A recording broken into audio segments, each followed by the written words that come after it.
bahas tentang yang niatnya ya. Nah sekarang tentang hijrahnya. Bismillahirrahmanirrahim. Qala musannif rahimahullahu ta'ala wa nafa'na bihi wa bi ulumi fid dharain amin. Wa dzakaradan berkata atau menuturkan, menjelaskan siapa ba'duhum sebagian mereka, maksudnya ulama, annal amala sesungguhnya suatu amal biniyati dengan niat itu tahtahu di bawahnya fardani dua suku, maksudnya berpasangan, yakni amalun amal wa niyatun dan niat. Ini berpasangan antara amal dan niat. Fal qasdu maka adapun qasad itu maksud ya, menyengaja, karena pengertian daripada niat itu qasdu syai'in muqtarinan bi fi'li. Jadi yang dimaksud qasad itu waqa'a terletak li ahadil fardaini, ada salah satu pasangan. Sementara qasad itu atau maksud itu terletak di antara salah satu pasangan.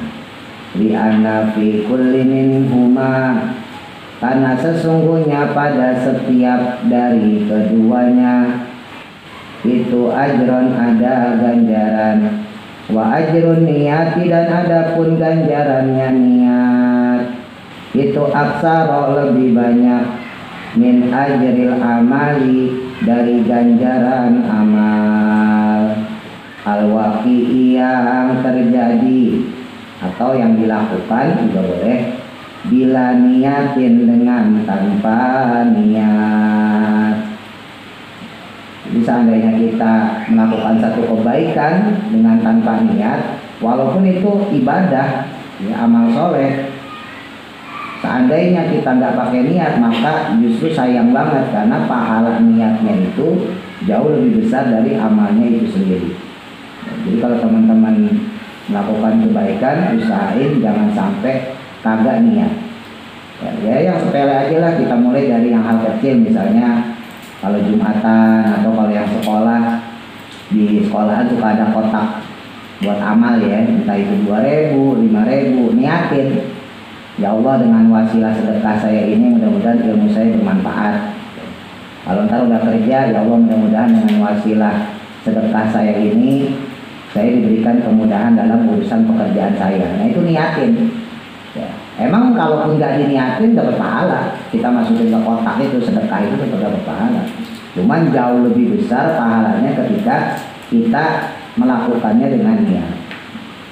Waqala dan berkata siapa ba'duhum sebagian mereka, ya sebagian ulama, innal niyatal mu'mini sesungguhnya niatnya seorang mukmin, sesungguhnya niatnya orang yang beriman itu tablugu bisa mencapai ila haitsu la yablughu, pada apa saja yang tidak sampai.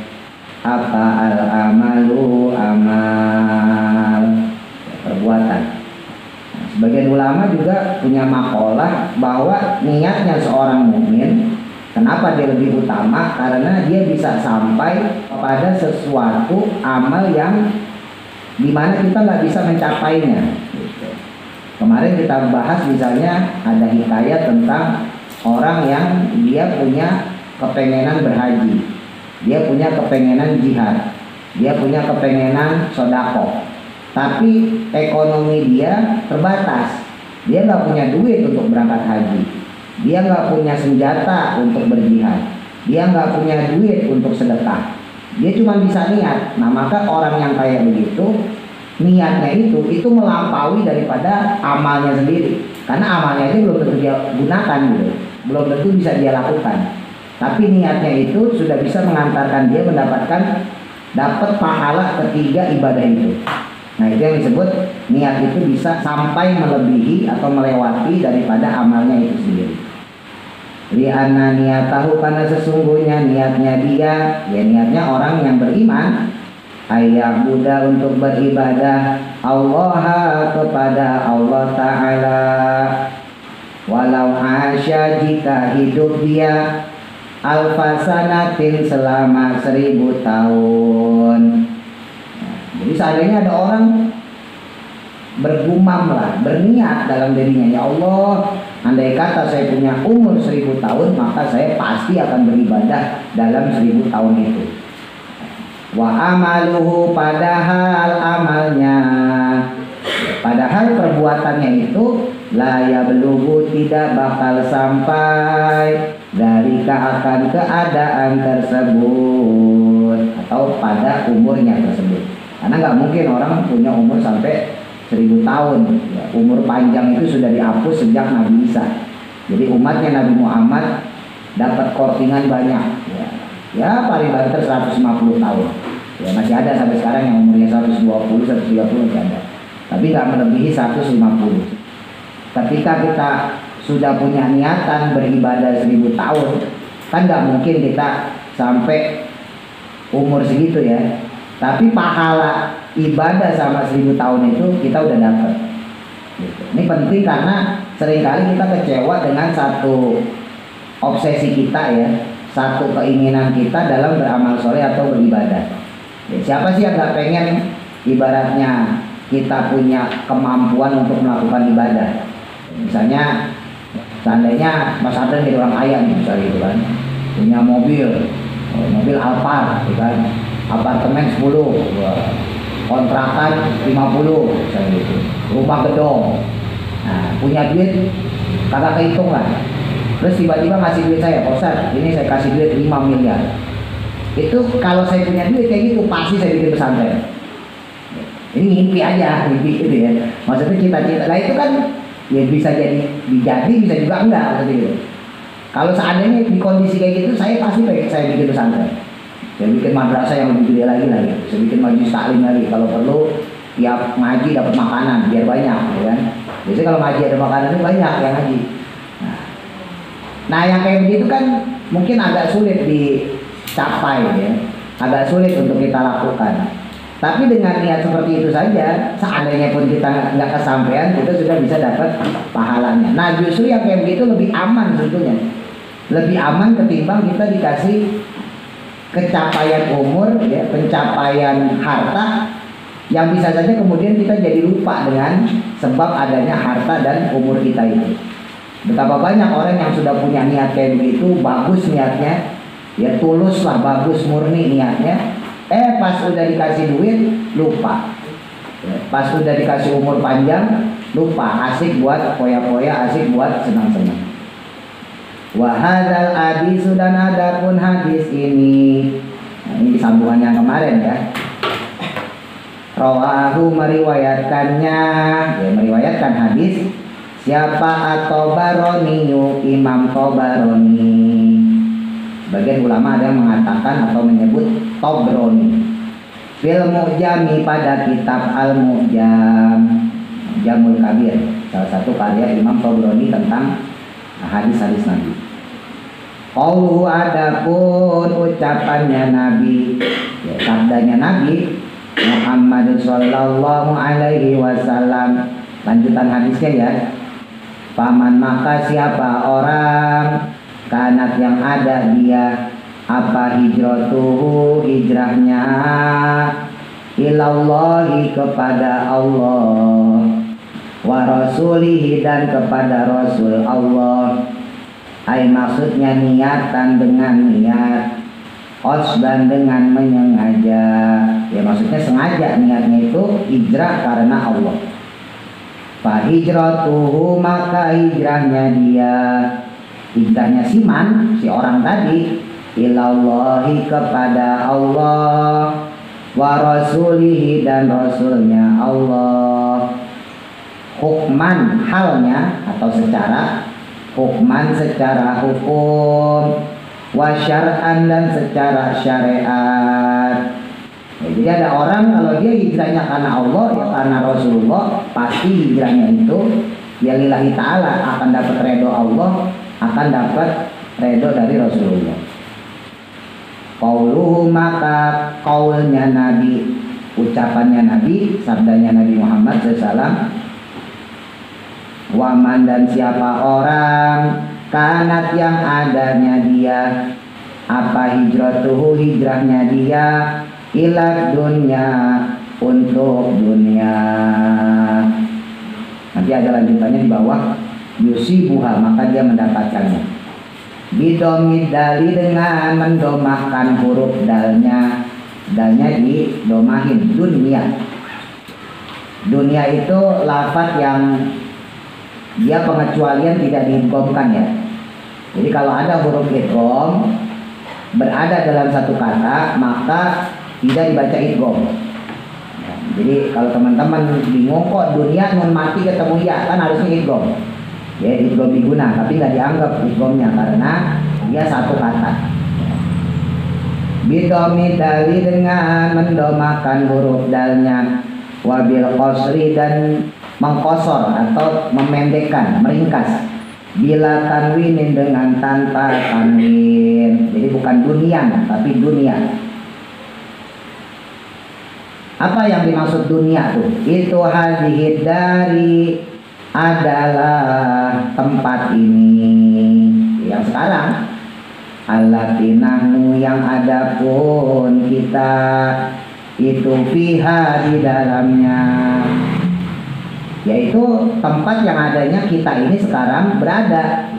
Sumiyat, dinamakan, apa di majhul ya, kalau sama menamakan, kalau sumiyat dinamakan.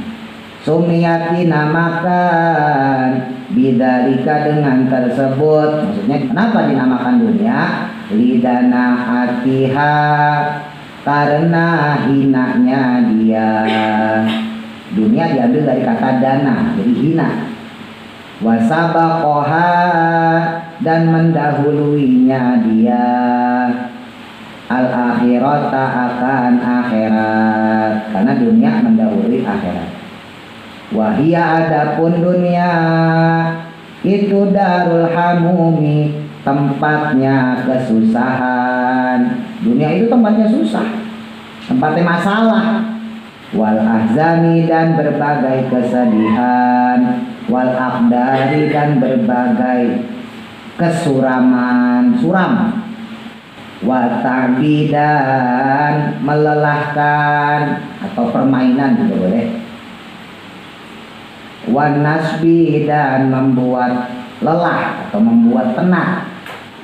Tarfa'u, yang bisa mengangkat, al-jahila, akan orang-orang bodoh. Di dunia itu bisa terangkat orang-orang yang bodoh. Watadou, dan membuat rendah atau merendahkan, al-alima, akan orang yang alim atau orang yang berilmu. Jadi apa sih maknanya dunia? Ya, takrifnya apa? Definisinya dunia? Dunia itu adalah tempat yang kita tempati sekarang, yang dimana di dalamnya terdapat berbagai warna-warni, diantaranya kesulitan, kesedihan, ya, suram, melelahkan, ya membuat capek, ya udah dan seterusnya tuh yang teman-teman alamin. Jadi jangan harap hidup di dunia bakal selesai masalah. Ya. Jadi kalau teman-teman kelak nanti udah dewasa, udah nikah, udah punya anak, punya cucu, masih aja ditimpa masalah, nggak usah gerutu. Kenapa? Karena memang dunia itu tempatnya masalah. Selama kita hidup pasti dapat masalah. Kalau nggak mau dapat masalah ya mati udah. Ya, mati baru nggak dapat masalah itu. Selesai udah urusan. Coba teman-teman bayangin waktu teman-teman masih kecil ya. Waktu kita masih bayi. Apa kita menemukan masalah? Punya kita masalah. Kita belum bisa jalan, pengen jalan. Ya kan? Belum bisa makan dengan sendok, belajarlah kita pakai sendok, itu masalah. Lalu teman-teman berangkat beranjak SD, dikasih PR sama guru, ya kan? Bermasalah itu, waduh PR mulu. Ngaji disuruh orang tua, berangkat ngaji, masalah lagi. Harapan teman-teman buru-buru selesai sekolahnya, yang masih sekolah. Apa kalau udah selesai sekolah terus berhenti masalahnya? Kagak. Kita teman-teman lulus nih, misalnya Mas Andre, bentar lagi ya. Mas Andre, Mas Ardan udah tahun kemarin. Pasti pusing ntar, coba aja. Kenapa pusing? Gue mau kuliah atau mau kerja? Masuk Anda yang ntar lulus kuliah, ntar gue kerja apaan tuh? Masih bingung loh, itu masalah itu. Ya kan? Apa ntar kalau misalnya udah kerja terus berhenti masalah? Kagak, ada lagi masalah tadi kerjaan. Sikut-sikutan sama temen, ya kan, berantem sama atasan, beda pendapat sama bawahan kalau kita jadi atasan dan seterusnya. Apa itu berhenti? Kalau kita pensiun, gue berhenti aja deh kerja. Apa berhenti? Kagak. Ya kan, makin kias kita gak punya duit, tambah masalah banyak ya kan. Gak punya duit, pengen ini kagak bisa, pengen beli itu kagak punya duit, ya kan. Teman-teman yang masih bujangan, ya kan, sekarang masih bujangan, yang perempuan masih perawan, belum kawin. Wah, gue pengen nikah. Apa dengan nikah selesai masalah? Kagak. Justru orang nikah banyak masalah. Punya anak susah diatur, ya kan? Punya cucu bandel, ya kan? Punya anak masalah, nggak punya anak juga masalah. Seandainya dia berpikir, mudah-mudahan gue nggak punya anak aja deh biar nggak ada masalah. Apa nggak jadi masalah? Tetap jadi masalah, jadi omongan orang. Wah, nikah udah bertahun-tahun nggak punya anak. Dia juga susah juga, waduh, gue punya anak udah nikah 4 tahun, 5 tahun. Dikasih anak masalah juga, ya kan? Wah, anak masih kecil, ntar kalau udah gede selesai masalah. Kagak. Anak kayak bandel atau kitanya sakit, anak kita gak ngurusin kita, gak bakal berhenti, terus aja. Bahkan kadang mati aja masalah kok. Ini mati nih, masalah. Tempatnya digusur, tanahnya, ya kan? Tanah digusur, waduh, udah mati masih aja mau masalah. Nah, jadi gak bakal berhenti. Jangan harap teman-teman selesai dari masalah. Nah, yang bagus gimana? Yang bagus kita nyari masalah, betul ya. Kalau kita nyari masalah, kita siap dengan masalah itu. Tapi kalau kita yang nggak nyari masalah, tiba-tiba masalah datang, maka kita nggak akan siap dengan masalah itu. Nah, kok bukannya kita ngindarin masalah, malah nyari masalah? Maksudnya nyari masalah di situ, cari kesibukan yang teman-teman bisa mengatasinya gitu. Misal gitu ya, kayak saya lah, saya nggak usah nyari teman-teman saya aja bisa gitu.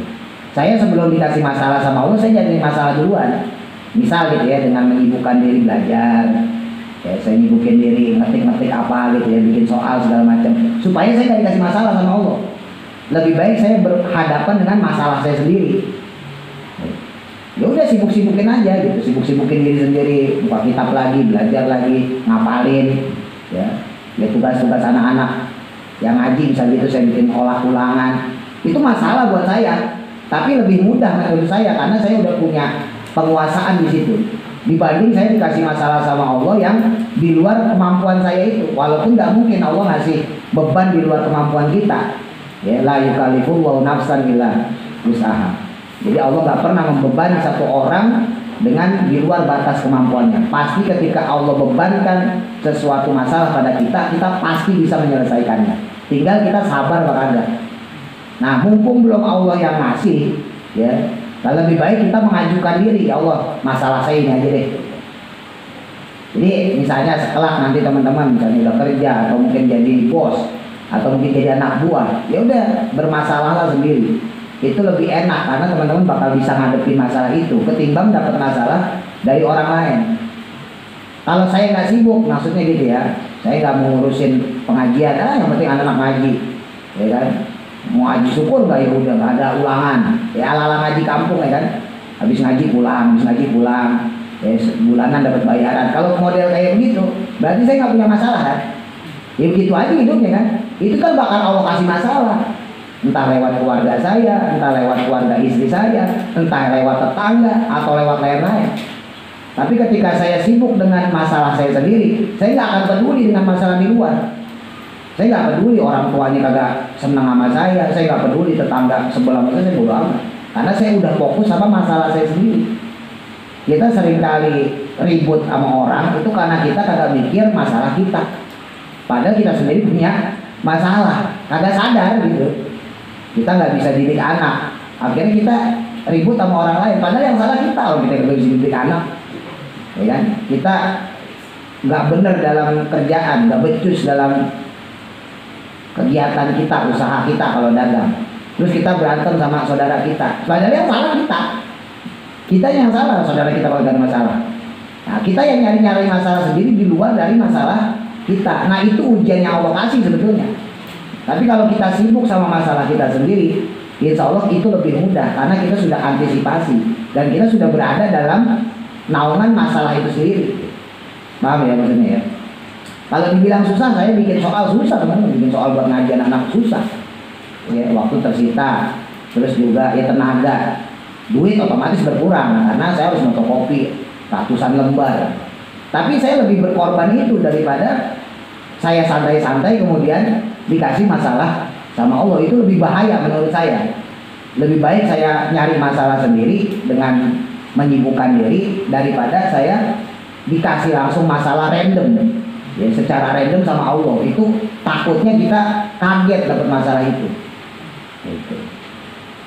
Kama qala, seperti halnya berkata siapa baduhum, sebagian mereka, maksudnya ulama.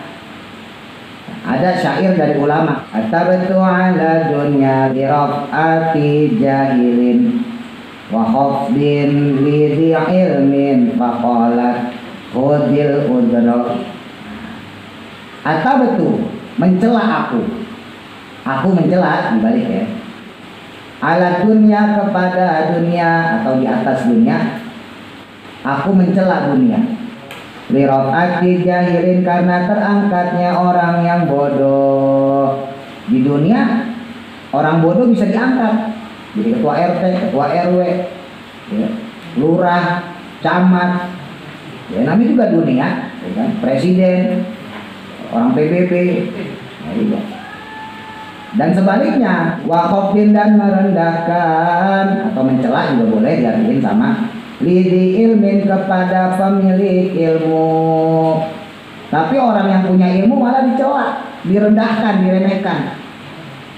Ustadz ecek-ecek, ustadz begini, ustadz begitu. Tapi orang yang bodoh, wah disanjung-sanjung, wah dia mah hebat. Apalagi kalau punya duit ya. Makanya saya punya prinsip ustadz itu harus kaya ya, walaupun nggak apa-apa ustadz miskin nggak apa-apa, karena ya sekarang di zaman akhir ya kan, orang mandangnya di duit. Ngeri kalau ustadz miskin tuh ngeri. Orang bawaannya jelek kayak gini-gini ya. Tahlilan, wah dia mau ngarepin amplop kan gitu kan ya kan? Wah itu mau buat begini, buat begitu, wah itu buat bayar listrik, wah gitu. Tapi kalau kaya enak ya. Faqalat, maka berkata dia, si dunia, hudil udro. Kalau asal katanya akhoda, diambil dari kata akhoda, yahudu hud, ambillah, udro halangan. Tapi maksudnya di sini adalah bukan ambil halangan, tapi maksudnya maafkan kelemahan saya. Jadi dunia ngomong tuh, maafin kelemahan saya. Emang saya udah tempatnya begitu diciptain Allah. Orang bodoh disanjung-sanjung ya, orang alim, orang pinter disebelin, direndahin, itu biasa. Makanya saya sendiri agak kaget, tenang aja. Banul jahli, karena adapun keturunan, banu itu diambil dari kata bani, keturunan orang bodoh atau orang-orang yang bodoh juga boleh. Asal katanya bani, banu itu keturunan, tapi di sini kita artiin orang-orang aja nggak apa-apa. Banul jahli, adapun orang-orang yang bodoh atau keturunan orang-orang yang bodoh, itu abnai, anak-anakku. Dunia ngomong, orang-orang yang bodoh itu anak kandung saya, ibnun ya, ibnun itu anak-anak saya. Lihada, karena inilah, rofa'tuhum, maka aku mengangkat mereka. Ya mau gimana lagi, kata dunia. Orang-orang bodoh itu anak saya, anak kandung saya. Ya makanya saya angkat mereka itu. Wa ahlul tuqa, sedangkan orang yang ahli takwa, sedangkan orang yang beriman, takut pada Allah, sholatnya bagus, puasa, rajin, ilmunya tinggi, itu abna doroti. Abna itu anak, doroti itu maksudnya istri apa ya? Istri yang dimadu ya, istri kedua. Jadi anak tiri. Ya, kita artiin anak tiri aja. Itu abna doroti, anak-anak tiriku. Al-ukhra, yang lain. Dunia ngomong gitu. Sedangkan orang alim, orang yang bertakwa itu anak-anak tiri. Biasanya orang kalau punya anak kandung sama anak tiri, siapa yang dibelain? Anak kandung. Sampai ada film ratapan anak tiri ya. A'atruku, ini istifham ya, hanya hamzah pertamanya istifham. A'atruku apakah atau akankah juga boleh. A'atruku akankah aku tinggalkan auladi anak-anakku yamutuna halnya mati mereka, dalam keadaan atau halnya mati mereka bi'atan dengan sia-sia. Masa saya harus ninggalin anak-anak kandung saya terus mereka kemudian mati sia-sia? Wa arda'u dan aku menyusui aulad doroti anak-anak tiriku al-ukhra yang lain. Terus saya harus nyusuin gitu, merawat anak-anak tiri saya yang lain itu. Wah, nggak bisa sama Allah. Udah diplot suruh merawat anak kandung. Nah, anak kandungnya itu orang bodoh. Makanya jangan seneng dulu kalau teman-teman, wah kok bodoh hidup di dunia enak banget ya, hati-hati ya. Justru kalau susah, nah ada kemungkinan, walaupun belum pasti juga ya, ada kemungkinan justru kita anak tirinya dunia. Tapi kalau kita enak hidupnya, nah jangan-jangan kita anak kandung dunia. Maksudnya kalau anak kandung dunia berarti kita ditakdirin bodoh kalau ngerti. Wa fi haqiqati dunia, dan adapun pada hakikatnya dunia itu qaulani, ada dua qaul. Qaul itu pendapat atau ucapan. Ada dua pendapat ulama ya tentang dunia, hakikatnya seperti apa sih? Lil mutakalimina, menurut ulama mutakalimin, ulama tauhid. Mutakalim ulama tauhid, bukan mutakalim wahdah, mutakalim al-ghair, bukan bahasa Arab ini. Maksudnya mutakalimin orang yang ahli ilmu kalam. Ya, ilmu tauhid, itu nama lainnya ilmu kalam.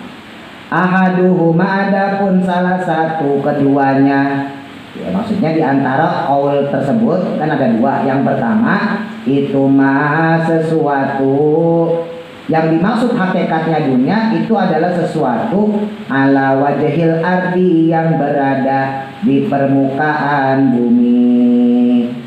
Semua yang ada di permukaan bumi. Minal hawa'i, dari hawa, ya hawa angkasa juga boleh. Wal juwi, dan udara. Ya, pokoknya yang di atas bumi itu yang menyerupai angkasa atau udara, yaitu namanya hakikat dunia. Wasani himadan, adapun yang kedua dari pendapat keduanya, ya dari kaulani itu kullul makhlukati, setiap berbagai makhluk atau setiap makhluk. Makhlukat jamak dari makhlukun. Minal jawahiri, baik berupa benda-benda. Ya, semua makhluk baik berupa benda-benda. Wal a'radi, dan sifat-sifat atau sifat-sifat. Al maujudati, yang ada atau wujud. Qabla daril akhirati, sebelum alam akhirat. Ya pokoknya semua makhluk baik itu benda atau sifat yang berada sebelum adanya akhirat, itu namanya hakikat dunia. Nah, sambungan hadis tadi ya, barang siapa yang dia hijrahnya karena Allah, maka dia akan mendapatkan ridho Allah dan Rasulnya. Nah kalau hijrahnya itu hijrahnya dia ila dunia, kepada dunia, ini lanjutannya. Qauluhu, adapun ucapannya Nabi, yusibuha, ya akan mendapatkannya, maksudnya mendapatkan duniawi. Ai maksudnya yahsuluha, akan mendapat hasilnya. Syubiha, adapun diserupakannya, syabah ya. Yang kemarin kita belajar di dunia, syabah, musyabah, penyerupaan atau penyamaan. Syubiha, diserupakan. Apa tahsilud dunia, ya mendapatkan duniawi. Bi asobatil ghardi, dengan lafaz asobah, karena Nabi tadi menggunakan lafaz soba ya. Ya soba yusibu. Kenapa kok nggak hasil tapi soba yusibu? Karena soba yusibu itu maksud artinya itu melepaskan anak panah. Jadi orang Arab kalau mereka lomba panah, Ya kalau di barbar tuh, kalau teman-teman nonton film-film barat melemparin anak panah tuh ya, ya Mas Andri tahu, keren gitu ya. Nah itu ketika orang melempar terus tepat mengenai sasaran, itu namanya asoba. Ya, jadi dia tepat mengenai sasaran. Diambil kata soba yusibu. Kenapa bukan hasola yahsulu, mendapatkan hasilnya? Tapi kenapa Pak Abi itu pakai istilah soba yusibu? Kenapa lebih kepada anak panah gitu ya? Padahal itu istilah untuk anak panah yang dilemparkan seseorang kemudian tepat sasaran. Bi'isobatil gordi, dengan isobah, ya isobah tadi mengenainya sasaran, bisahmi dengan anak panah, bijami'i husulil maksudi, dengan jame itu di sini maksudnya lafaz dari penyerupaan tadi ya, musyabahnya. Jameknya husulil maksudi, tercapainya atau berhasilnya tujuan ya, karena diserupakan dengan berhasilnya tujuan, sama seperti orang ketika mengarahkan anak panahnya pada sasaran lalu mengenai sasarannya. Nah siapa orang yang dia hijrah ya untuk mendapatkan dunia, maka dia akan mendapatkan dunia itu.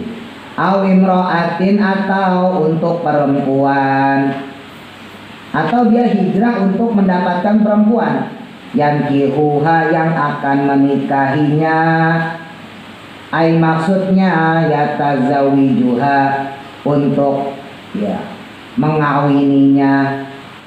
Kalau ada orang yang dia hijrah untuk dapetin perempuan ya, untuk supaya bisa menikahinya, mengawininya, kama fi riwayatin, seperti halnya dalam riwayat, wa khusat, dan dikhususkan, bizikri, dengan penyebutannya, ma'adu uliha, dengan masuknya lafaz mar'ah, fidunya, pada lafaz dunya.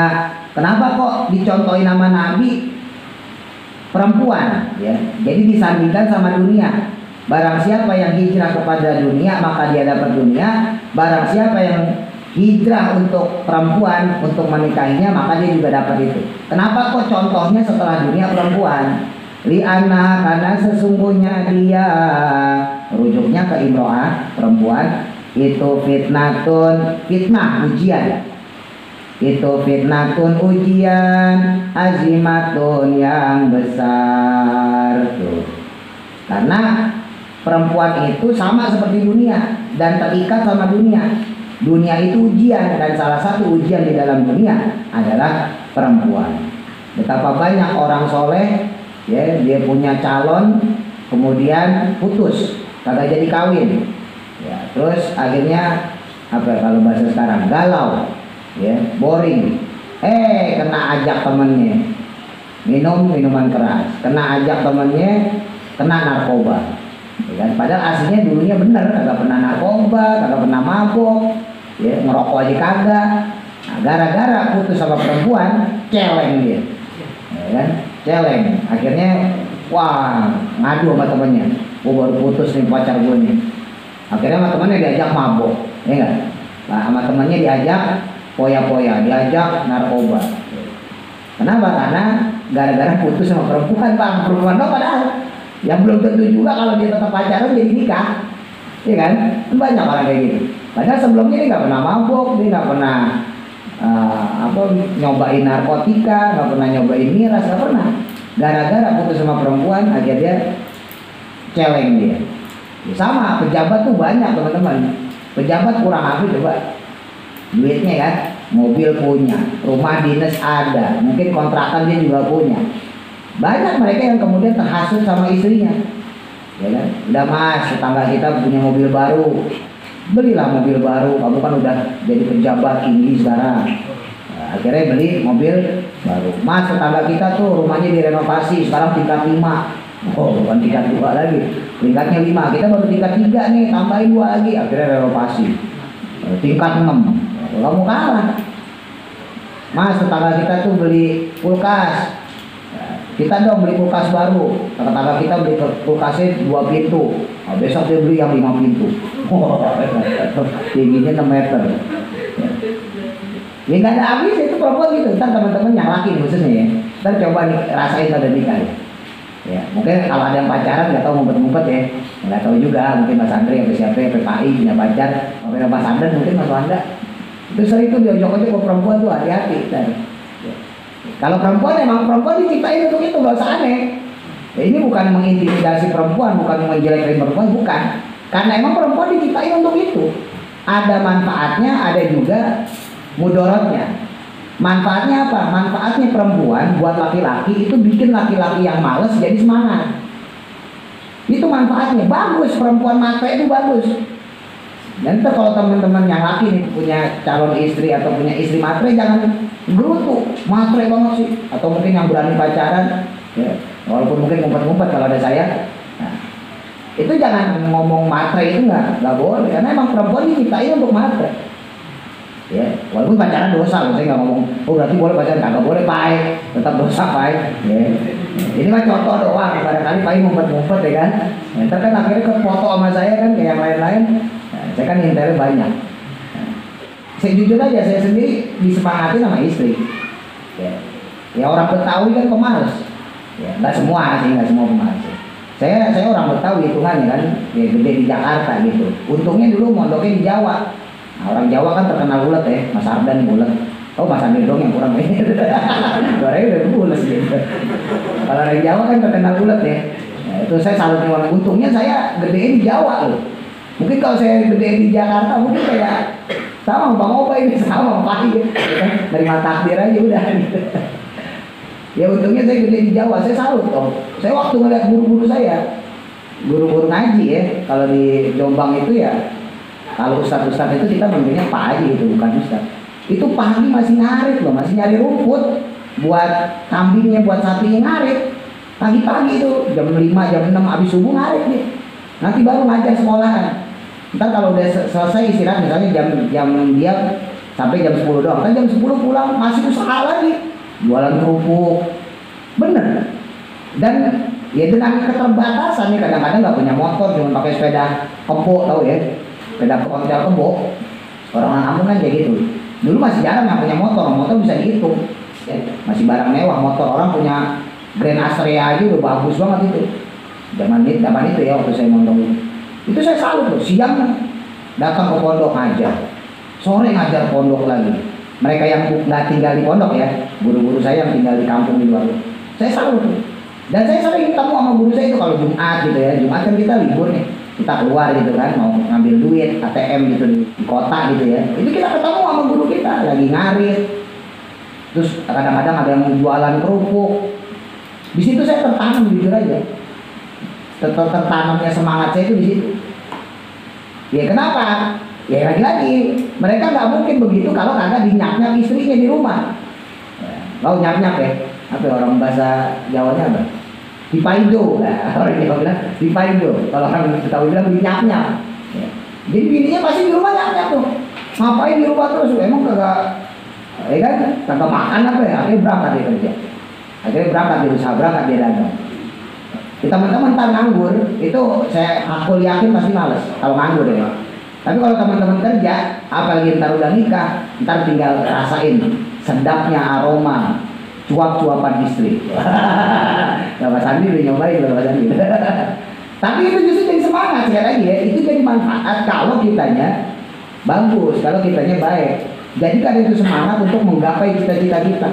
Wah gue pengen punya rumah nih, wah gue pengen naik haji nih, wah gue pengen bantu orang sedekah, gue pengen jadi donatur anak yatim. Jadiin semangat itu. Jadi yang perempuan gak usah khawatir kalau ada laki-laki ngomong, oh lu matre, berarti dia ketinggalan zaman. Justru perempuan itu harus matre. Ketika dia matre, maka yang ditarik-tarik, yang diodot-odot, kalau orang Betawi bilang pasti suaminya.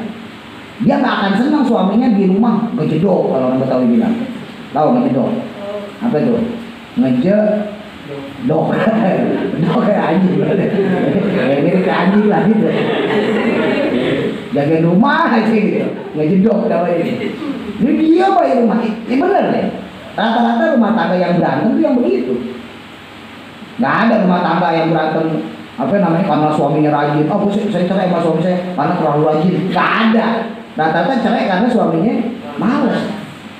Rata-rata disuruh usaha kagak mau, disuruh dagang, disuruh Ngapain ke bang, mungkut-mungkutin apa ke aqua, pokoknya ada kerjaan, pasti begitu. Dan itu yang akan cuap-cuap istri. Ya, makanya yang buat perempuan nih, ya usahain ntar kalau udah nikah ya cuap-cuap. Saya sendiri ngerasain, alhamdulillah saya punya istri ngasih semangat cuap-cuap dan saya nggak pernah bantah. Pantang buat saya bantah, perempuan tuh pantang. Jadi kalau teman-teman yang laki-laki nih, nauzubillah, ntar punya istri terus istri cuap-cuap kok dilawan, apalagi pakai fisik, wah itu katro. Katro, beraninya sama perempuan, kalau berani sama laki lawannya laki lawan perempuan pasti menang laki lah.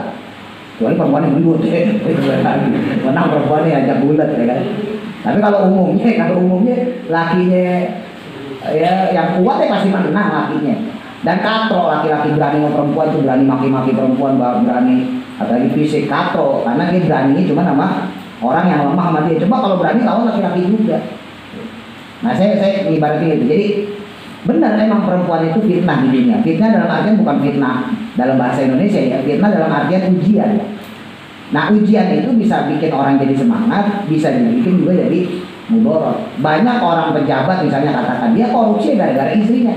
Kurang lagi, beli mobil baru, beli motor baru, beli rumah baru, masih kurang juga beli furnitur yang baru, beli barang-barang rumah ya, ngebanda rumah dijadiin yang baru.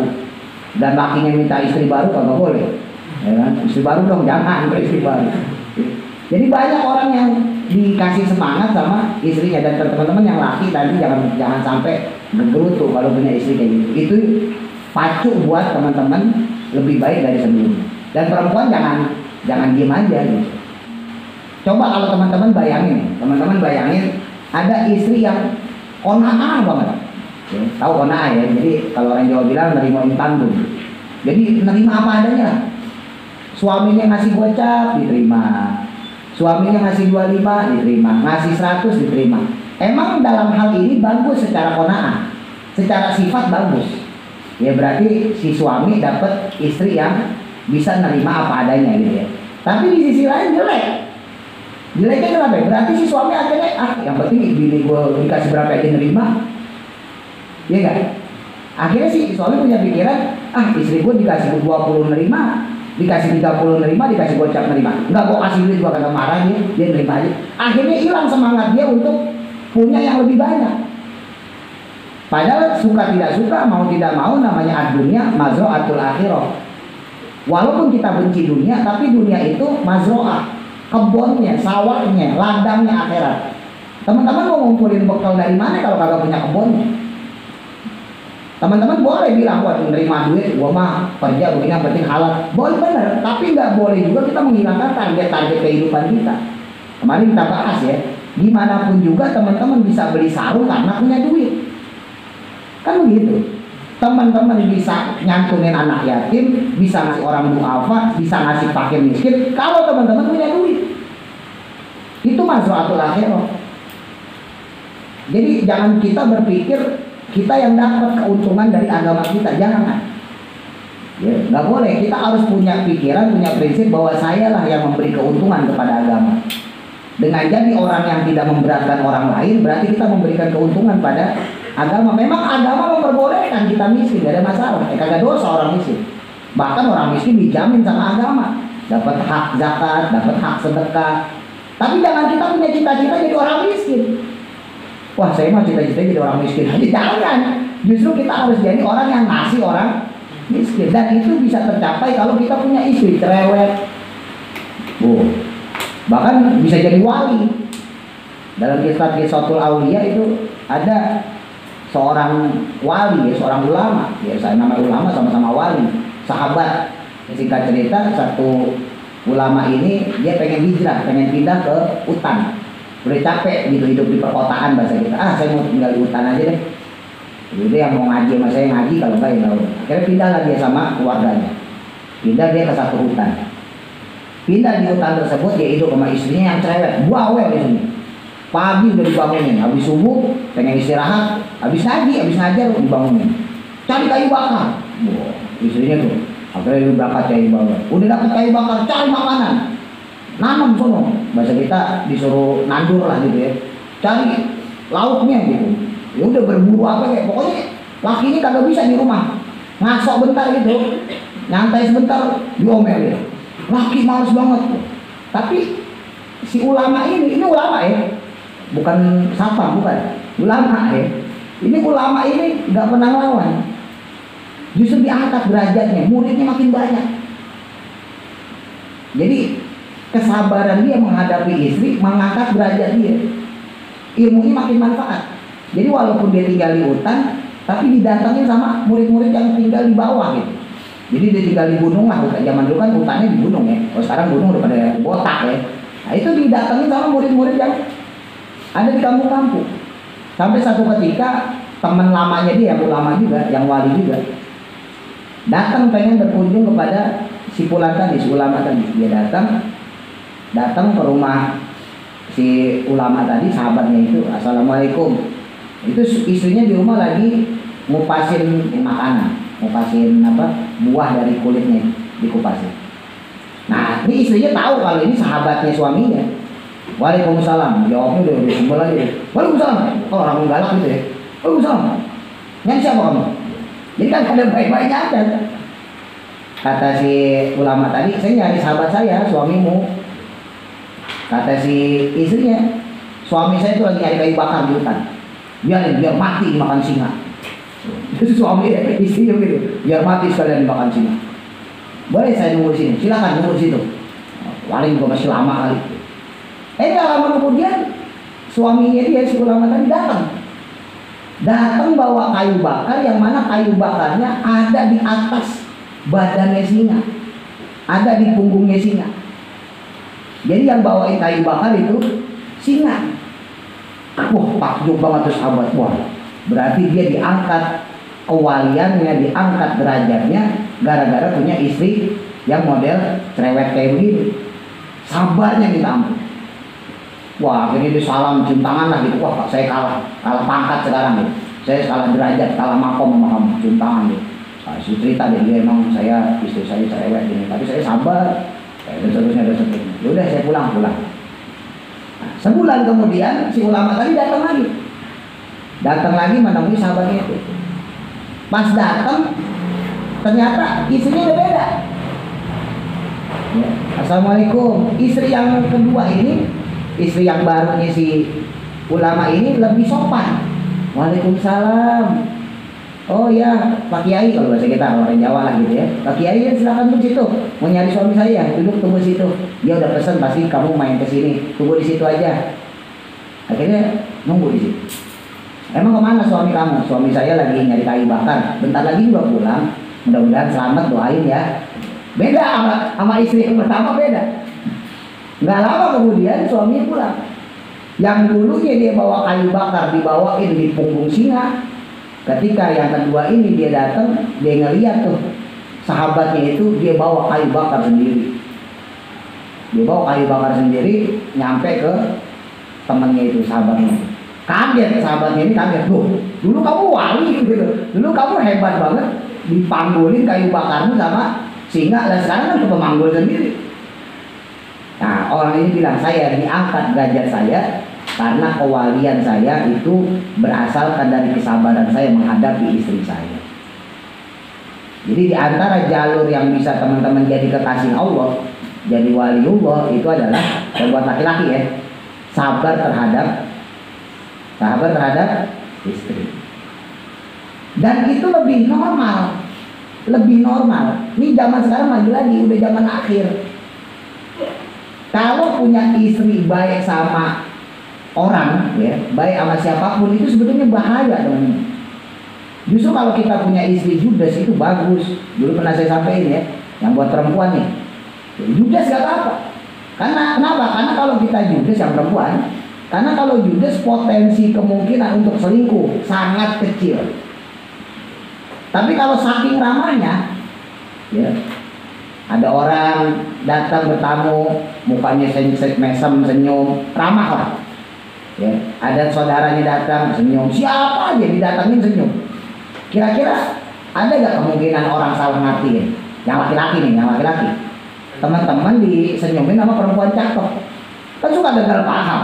Oh, jangan-jangan dia suka sama gue, gitu. Padahal misalnya senyumnya karena dia emang murah senyum, bukan karena ada rasa sama kita. Tapi yang laki-laki kadang udah GR duluan. Ya nggak? Ada nggak kemudian kemungkinan tuh selingkuh? Ada, dan besar sekali. Dan betapa banyak orang selingkuh gara-gara begituan, gara-gara sebuah senyuman doang. Ya, akhirnya beranjak dari senyuman kemudian WA-WA, chattingan, ya kan, mulai curhat, mulai tetek bengek lain-lain. Akhirnya selingkuh. Coba bayangin kalau teman-teman punya istri judes, teman-teman istrinya judes, ya kan, jangankan teman-teman orang lain yang judes, ya. Ngopi kan, Bu bikinin kopi mulu, kopi nggak dikit juga, sambil ngambil ya tapi, nih kopi. Kira-kira kita punya teman pengen nggak selingkuh sama istri kita? Kagak, istri lu jangan galak banget gitu kan? Ya nggak ada kepengenan itu, kagak ada. Tapi coba kalau istri kita udah cakep, ramah, baik, ya, murah senyum, wah, itu udah tanda-tanda itu bahaya. Tapi ya tadi, ya zaman sekarang kan udah zaman akhir, normalnya orang yang seharusnya dia bangga dengan istri yang cerewet, bangga dengan istri yang materialistis, bangga dengan istri yang bisa memberikan motivasi kepada dia untuk hidup lebih baik, malah sekarang dianggap masalah. Ya lagi-lagi tadi, dunia itu tetap masalah. Apa kemudian kalau misalnya istrinya meninggal, mati, atau si suami nyerahin istrinya, apa kemudian selesai masalah? Enggak, maka dia akan hidup dengan masalah baru, yaitu statusnya sebagai duda. Ada masalah baru tetap aja. Emang kalau dia ceraiin istrinya yang cerewet itu selesai masalah? Kagak. Tetap aja dia punya masalah baru, statusnya jadi duda, jadi omongan orang. Gitu. Wafil hadisi, maka adapun pada hadis, ada dalam sebuah hadis, batarokku, tidaklah meninggalkan aku. Nabi yang bilang, tidaklah aku tinggalkan ba'di, sesudahku, fitnatan, akan satu ujian, abara, yang lebih membahayakan, ala rijali, atas kaum laki-laki. Tidaklah aku tinggalkan satu ujian yang lebih membahayakan atas kaum laki-laki, minan nisa'i, berupa kaum perempuan, Akhirnya banyak anak-anak muda yang bela-belain, ya, demi pacarnya, padahal kismin, orang kismin, duit kagak gablok tapi pacarnya nuntut. Yang orang-orang pada jalan-jalan naik-naik hotel, yang beli motor loh, yang akhirnya si laki nabi sama mak bapaknya. Udah tau mak bapaknya miskin, mak beliin motor mak, pokoknya kalau nggak dibeliin motor saya keluar. Wah, maknya kan ngeri, takut kehilangan anak. Kalau saya jadi maknya, keluar aja sono gitu kalau saya. Akhirnya maknya ngutang di bank, ya kan? Akhirnya maknya terjerat utang, ditagih rentenir, gara-gara siapa? Perempuan. Nggak ada laki-laki yang ngomong, lo tuh beli motor. Nggak ada laki-laki kalau kayak gitu. Ya ada paling laki yang matre, ya. Laki nggak boleh matre, kalau perempuan boleh.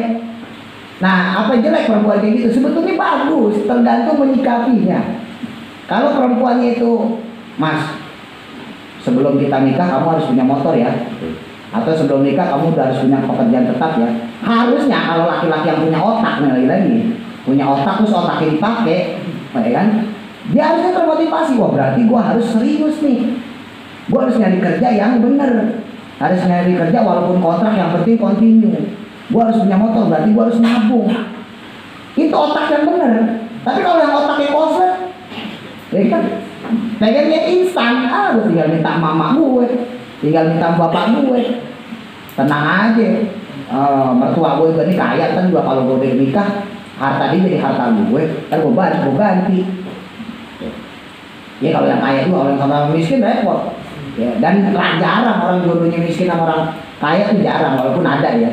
Ya namanya jodoh kan, tapi kebanyakan ya kismin mah kismin, kaya mah kaya kan begitu. Walaupun ada yang orang miskin mah kaya, ada yang cowoknya kaya, perempuannya miskin, atau perempuannya miskin, cowoknya kaya. Tapi lagi-lagi yang kayak gitu. Dan ada pun waqauluhu, dan ada pun ucapannya Nabi, fahijratuhu, ada pun hijrahnya siman, hijrahnya dia, ila ma'ata sesuatu, hajaro yang hijrah dia ilaihi kepadanya. Itu jawabun, lafaz jawab ya. Kalau ada syarat pasti ada jawab. Jadi kalau jika pasti ada maka gitu. Jika makan maka kenyang. Nah, jika pasti ada maka. Nah, maka itu dalam bahasa Arab namanya jawab. Jikanya namanya syarat ya. Liqauli atas ucapannya Nabi, man akan lafaz man wal hijratu, dan adapun hijrah. Lafaz hijrah sendiri itu fi'latun, perbuatan, minal hajri, dari lafaz hajar, dari lafaz hajrun. Wahwa adapun lafaz itu lugatan, secara bahasa. Secara bahasa lafaz hijrah maksudnya artinya adalah itu atarku, meninggalkan. Jadi lafaz hijrah sendiri artinya meninggalkan. Wal muradu, dan adapun yang dimaksud huna di sini, maksudnya meninggalkan apa sih?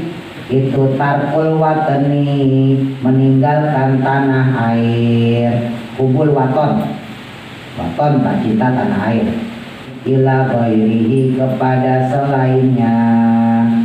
Pindah tempat, dari kebun kelapa ke Pondok Dayung, atau dari Pondok Dayung ke kebun kelapa, atau dari Solo ke Jakarta, atau dari Jakarta ke Solo. Li'anna maksudal hijrati, karena sesungguhnya maksud hijrah yang dituju maksudnya itu min Makkah, dari kota Makkah, ilal Madinah, ke kota Madinah. Kalau zaman dulu negara ya, Makkah negara, Madinah negara. Kalau sekarang kota. Wabil jumlati, dan adapun jumlah, kesimpulannya fahukmul hijrati, maka adapun hukumnya hijrah itu min daril kufri, dari daerah yang penuh kekufuran. Jadi mana hijrah berarti dari daerah yang penuh kekufuran ila daril islami, ke daerah Islam. Jadi bukan secara khusus dari Mekah ke Madinah, tapi maksudnya adalah dari daerah yang penuh kekufuran atau kekafiran menuju daerah yang penuh dengan keislaman. Mustamirun, yang tetap berlaku. Nah, hukum ini tetap berlaku ala tafsiri, atas perincian al-madhuri yang telah disebutkan di kutubil fikhi, pada kitab-kitab fikih. Jadi udah banyak disebutin dalam kitab-kitab fikih tentang yang maknanya hijrah. Jadi makna hijrah diantaranya adalah, yang dimaksud adalah pindah tempat dari suatu tempat yang tidak menunjang aktivitas keislaman kita menuju tempat yang menunjang aktivitas keislaman kita, gitu ya. Wa qataluhu, dan terkadang penggunaan apa al-hijratu, lafaz hijrah terkadang digunakan juga ala hajrima, atas meninggalkan sesuatu. Bisa juga dimaknai bahwa yang namanya hijrah adalah meninggalkan sesuatu. Nah, yang melarang siapa? Allahu, Allah. Meninggalkan sesuatu yang dilarang Allah, anhu, darinya. Karena tadi hijrah diambil dari kata hijrun ya, jadi diambil dari kata hajaro, yaitu meninggalkan ya. Jadi kalau di bahasa Arab namanya masdar hay'ah. Masdar itu suatu lafaz yang dibentuk dari kata kerja, dibentuk menjadi nama ya. Di tasrif kita belajar masdar mim, masdar ghairul mim. Hay'ah itu menentukan keadaan. Sama seperti lafaz jalasa, jalasa ya jilisu, julusan. Nah, duduknya sendiri namanya jilsah. Sama kayak hijrah ya, hajaro yang dulu hijrotan. Nah, hijrahnya sendiri itu bentuk dari masdar hay'ah. Faqad sabata, maka telah tetap fil hadisi, pada hadis. Al-mujahidu, adapun orang yang berjihad, Jadi dalam hadis ini jelas orang yang berjihad itu man adalah orang jahadu atau jahidu juga boleh, memperjuangkan nafsahu akan dirinya. Jadi orang yang berjihad bukan cuma orang yang berperang di medan perang, tapi juga orang yang berjuang untuk memperjuangkan dirinya. Maksudnya memperjuangkan dirinya terbebas dari keharaman, meninggalkan larangan-larangan Allah. Jadi teman-teman ngaji ini hitungannya jihad.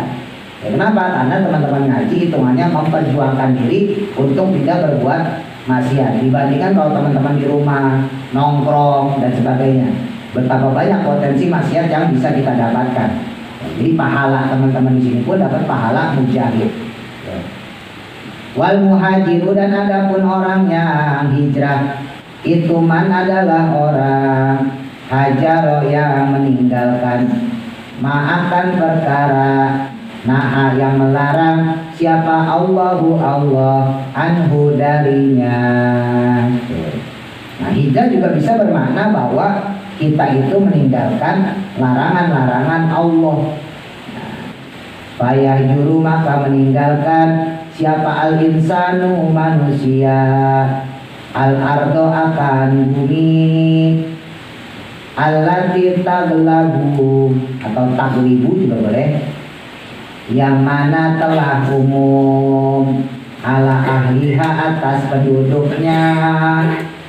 Maksudnya ketika seorang manusia dia meninggalkan satu tempat yang di situ sudah umum, udah jadi kebiasaan penduduknya, apa aklul harami, memakan perkara haram, wayah juru, maka meninggalkannya dia al-balda akan daerah atau tempat atau negeri juga boleh, allati yusabu, yang mana telah dihina atau dicela, fiha di dalamnya, di dalam negeri tersebut, siapa al ulama, ulama orang-orang pintar ahli agama, wasulaha, dan orang-orang soleh. Nah, maka boleh juga diartikan hijrah tersebut adalah ketika di satu tempat itu ulama udah kagak dianggap lagi, ya. Orang-orang soleh sudah nggak dipedulikan lagi, ya. Udah nggak ada lagi, bisa juga tergantung maknanya. Intinya hijrah itu bermakna dari sesuatu yang tidak baik menuju yang baik, dari sesuatu yang buruk menuju yang soleh. Intinya seperti itu, ya. Jadi bukan makna hijrah secara sempit dari tempat satu ke tempat yang lain, bukan, tapi bisa bermakna luas. Termasuk di dalamnya, ya mudah-mudahan sih jangan. Mungkin satu saat teman-teman ya berbuat buruk, ya, terus di umur 30, di umur 40 teman-teman tobat. Nah, itu hijrah namanya. Hijrahnya teman-teman itu dimaknai secara umum. Teman-teman mungkin tinggalnya tetap di situ, tapi yang dulunya bergaulnya sama orang kagak benar, bergaul sama orang benar. Nah, itu hijrah juga. Dulu teman-teman kagak baik, berubah jadi orang baik. Nah, itu juga hijrah. Kalau tempat mah tetap di situ, tempatnya tetap di situ. Nah, itu hijrah yang bermakna secara umum. Wa amma hajar, dan adapun meninggalkannya siapa al muslimu, orang Islam, akhahu, akan saudaranya. Sementara kalau ada orang Islam dia meninggalkan saudaranya, maksudnya ngediemin saudaranya, fauqa salasati ayamin, selama lebih dari 3 hari, faharamun, maka haram. Nah, ini bermakna bukan hijrah kemudian meninggalkan, wah saudara saya diemin aja, saya tinggalin, gak diajak ngobrol, marah kita sama dia, dendam. Lebih dari 3 hari haram, dosa kita, gak boleh. Ya, makanya saya tahu banyak orang sebelah sama saya, tapi ketika saya ketemu sama mereka tetap saya senyum, tetap saya negur, karena saya khawatir nanti saya dapat dosa, ya. Ya banyak kayak si Pak Ustadz kan banyak yang nggak disenengin, ya kan. Misalnya Mas Andi nggak senang sama Pak Ustadz gitu kan, Pak Ustadz kan nyindir mulu, tetap saya ketemu negur, ya. Mas Andi gimana gitu? Karena saya sendiri khawatir, takutnya itu, takutnya dianggap saya itu mendiamkan saudara sendiri lebih dari 3 hari. Nah, ya kayak gitu hukumnya haram. Illa, kecuali min udrin, dengan adanya uzur, halangan. Ya, kecuali adanya halangan, uzur. Misalnya dia pergi keluar kota, pulang capek, nah, saudaranya namu, temannya namu, terus sama dia, waduh saya ngantuk banget, ntar malam aja ya, atau besok aja ya, atau lusa aja ya. Nah, besoknya masih capek, ntar aja besok aja ya, sampai 3 hari, nah kayak gitu mah nggak apa-apa. Lagi yang namu aja kagak tahu diri kan, makanya yang namu itu juga hati-hati, tahu diri. Ini orang yang kita tamuin capek apa kagak, gitu. Orangnya lagi sibuk apa kagak, gitu. Nah kalau yang gitu nggak apa-apa karena uzur. Walizauji dan juga bagi suami, termasuk bagi seorang suami, hajaro meninggalkan zaujatahu akan istrinya, bimadjiha pada tempat tidurnya, ida tahakoko ketika berhak dia atau pantas dia, akan nusuzaha akan pengingkarannya. Begitu juga seorang suami yang meninggalkan istrinya, maksudnya pisah tempat tidur ya. Dulu kalau teman-teman ingat waktu belajar di takrib, nggak boleh seorang laki-laki itu langsung menceraikan istri kalau ada masalah ya. Harus diberi peringatan dulu. Kesalahannya apa ya, misalnya dia nggak bagus dalam mendidik anak misalnya gitu ya, atau dia nggak bagus dalam manajemen keuangan ya, habis dari tekor dulu, nggak boleh langsung diceraiin. Itu kalau diceraiin berarti niat itu, niat kawin lagi ya. Harus ditekor dulu, kesalahan kamu apa, berubah. Nanti kalau udah nggak berubah baru diberi ancaman berikutnya, pisah tempat tidur. Ya udah kamu tidur di sana, saya tidur di sini gitu. Jadi nggak boleh langsung saya talak kamu, saya cerai kamu, nggak boleh. Sekalipun dia meninggalkan sholat.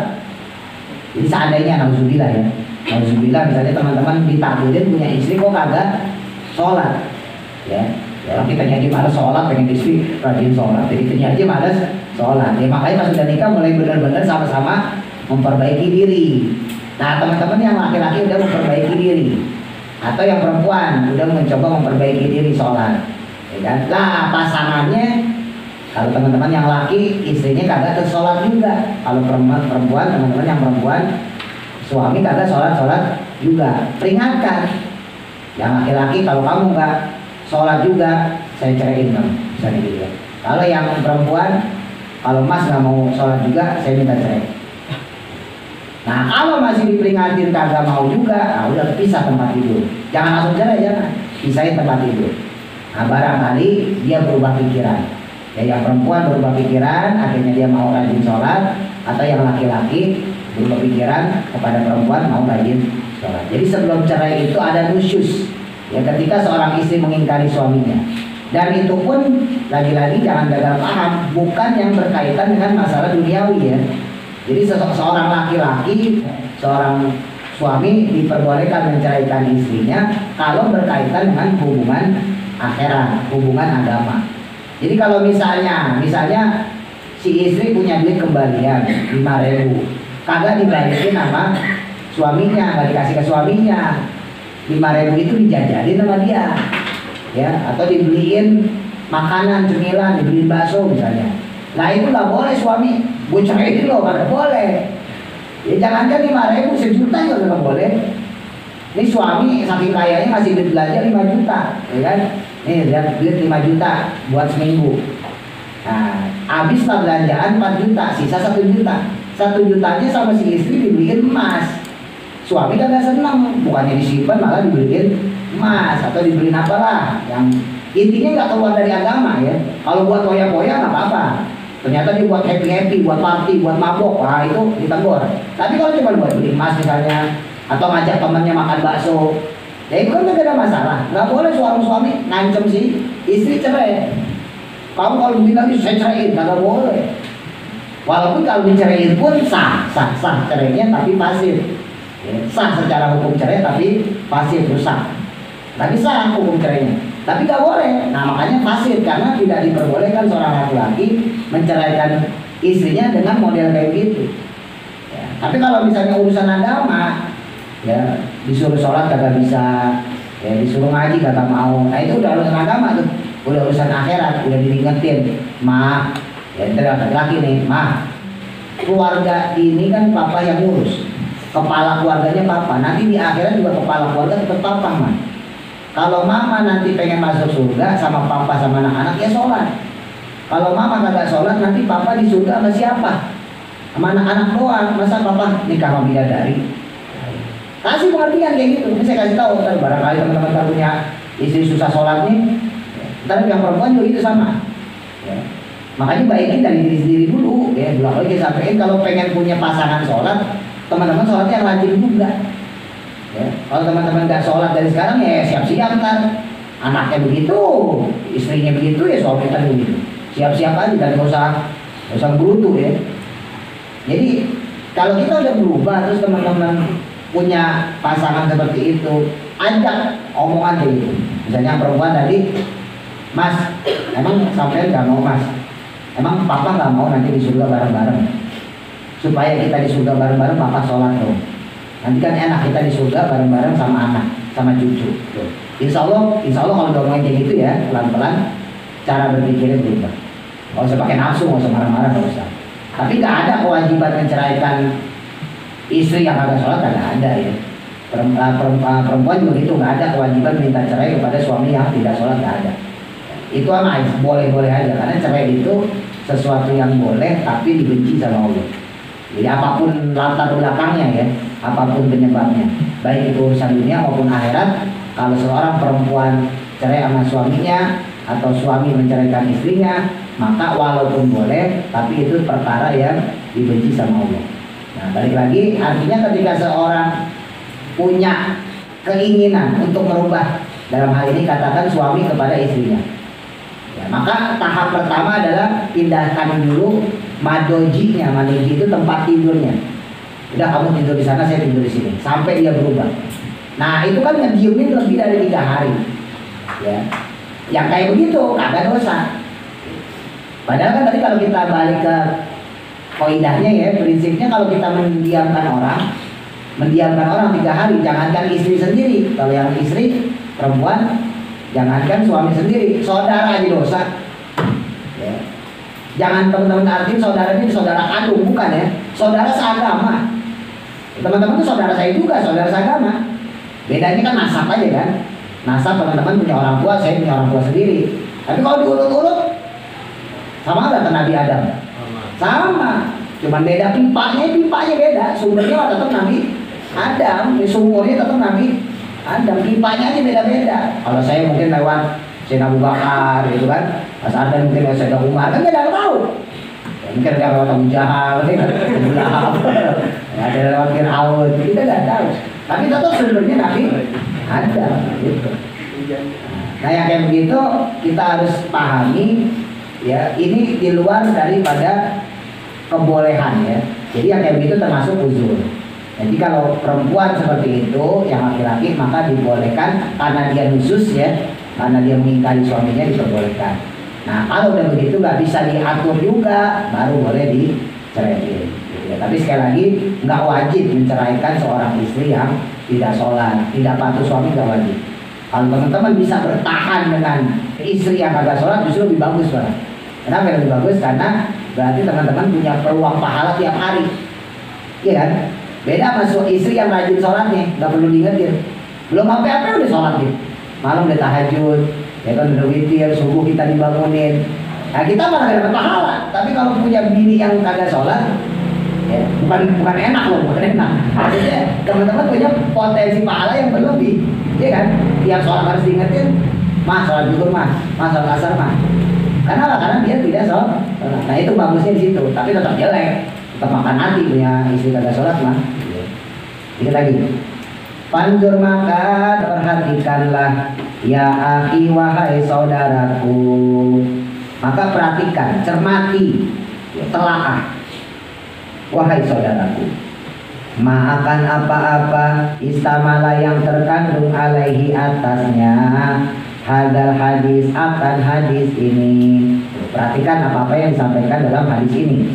Yang tadi ya, masalah hijrah, dan sebelumnya kita bahas masalah riyad.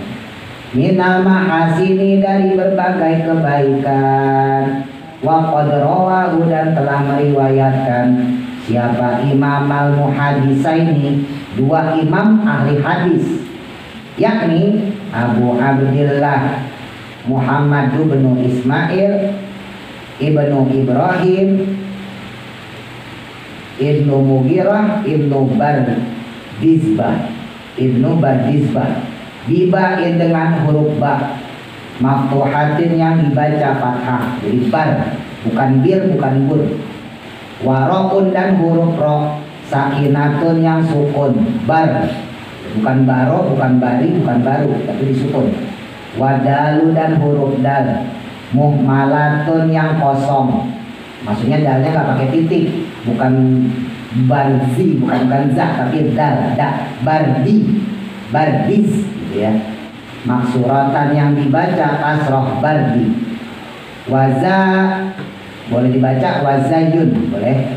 Wazayun dan huruf zai sakinatun yang mati disukun, bardiz, zainya disukun. Wabaun dan ba maftuhatun yang dibaca fathah, bardiz ba. Rawahu meriwayatkan hadis siapa Al-Bukhari, Imam Bukhari, jadi hadisnya sahih.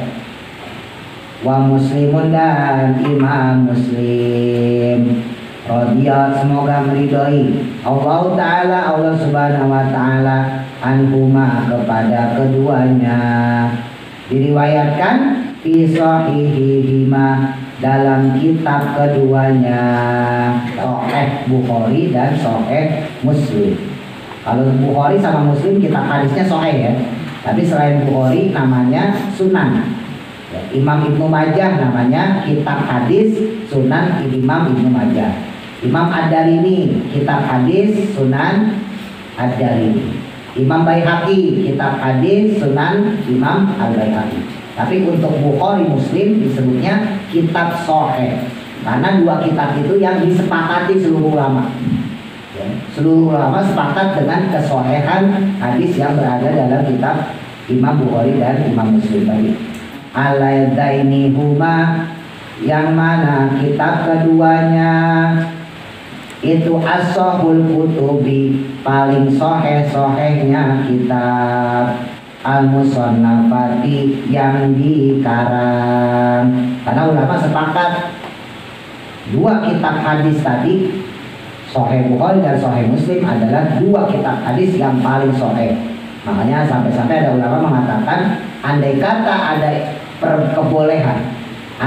ada kebolehan seorang muslim mempercayai kitab selain Al-Quran, maka kitab kedua tersebut adalah kitab Bukhari Muslim. Karena kitab Bukhari Muslim, kitab hadisnya Imam Bukhari dan Muslim dari hadis Nabi yang benar-benar terfilter dengan sangat-sangat ampuh. Dulu pernah saya cerita, Imam Bukhari itu berhasil mengumpulkan hadis lebih dari 500.000, hampir 1 juta, diperas jadi 500.000, diperas lagi jadi 300.000, diperas lagi jadi 100.000, diperas lagi jadi 10.000, diperas lagi, sekarang kurang lebih 7.000. Dan itu pun ada 2.000 hadis yang redaksinya sama. Imam Bukhari itu sama Imam Muslim, kitab hadisnya berisi kurang lebih 7.000-an hadis, tapi itu pun 2.000 hadis kurang lebih redaksinya sama ya. Jadi itu hasil dari ratusan ribu hadis yang difilter. Ini perawinya cacat, kagak bagus, dibuang. Perawi cacat, kagak bagus, dibuang. Jadi saking telitinya Imam Bukhari ketika meriwayatkan sebuah hadis, makanya sahih. Nah, beda dengan kriteria penilaian perawi-perawi pada kitab-kitab hadis yang lain. Kitab hadisnya Sunan Ibnu Majah gitu ya, Sunan Nasai, Sunan Darimi, Sunan Baihaqi atau yang lain-lain, itu beliau-beliau tidak terlalu ketat untuk menyeleksi perawi hadisnya atau redaksi hadisnya sendiri. Tapi kalau Imam Bukhari itu, Imam Muslim ketat banget. Dan hadis-hadis yang berada dalam kitab hadis Bukhari itu sama seperti hadis dari Imam Muslim, karena Imam Muslim muridnya Imam Bukhari. Jadi kalau teman-teman dapat hadis kok ada riwayat Bukhari Muslim, ya memang begitu, karena Imam Muslim ini di dalam kitabnya banyak juga mencakup hadis-hadisnya Imam Bukhari. Cuman hebatnya Imam Muslim, beliau ini walaupun redaksinya sama dengan Imam Bukhari, tapi perawinya berbeda. Jadi Imam Muslim ini dapat hadis lewat Imam Bukhari, karena Imam Bukhari gurunya Imam Muslim. Tapi Imam Muslim nggak mau meriwayatkan bahwa yang rawahunya adalah Bukhari, nggak mau. Beliau mencari perawi lain. Nah gitu. Jadi katakan teman-teman belajar sama saya nih. Nah tapi teman-teman nggak mau meriwayatkan dari saya. Karena kalau teman-teman meriwayatkan dari saya, maka kekuatannya cuma sampai teman-teman doang. Iya kan? Kekuatannya cuma dari saya ke teman-teman. Tapi ketika teman-teman belajar sama guru lain, nah maka kepastian persamaan redaksi yang saya sampaikan, makalah yang saya sampaikan kepada teman-teman, seketika itu juga menjadi kuat dengan adanya ucapan dari guru yang lain, gitu. Paham ya? Nah itu cerdasnya Imam Muslim, beliau nggak mau meriwayatkan langsung Imam Bukhari juga, tapi mencari ulama-ulama lain, perawi-perawi lain supaya bisa menguatkan hadisnya Imam Bukhari. Nah jadi imam-imam yang lain ya, Imam Baihaqi itu juga semua muridnya Imam Bukhari. Imam Nasai itu juga semua muridnya Imam Bukhari. Dan mereka mencari hadis bukan cuma lewat Imam Bukhari, tapi juga imam-imam yang lain. Manakibuhuma, dan adapun manakibnya, manakib itu riwayat kehidupan ya, cerita kehidupan. Wa manakibuhuma, dan adapun manakibnya ya, keduanya. Dan adapun manakib keduanya Imam Bukhari dan Imam Muslim itu kasiratun, banyak riwayat manakib, kisah-kisah pribadi perjalanan hidup Imam Bukhari. Syahiratun, yang masyhur, yang populer.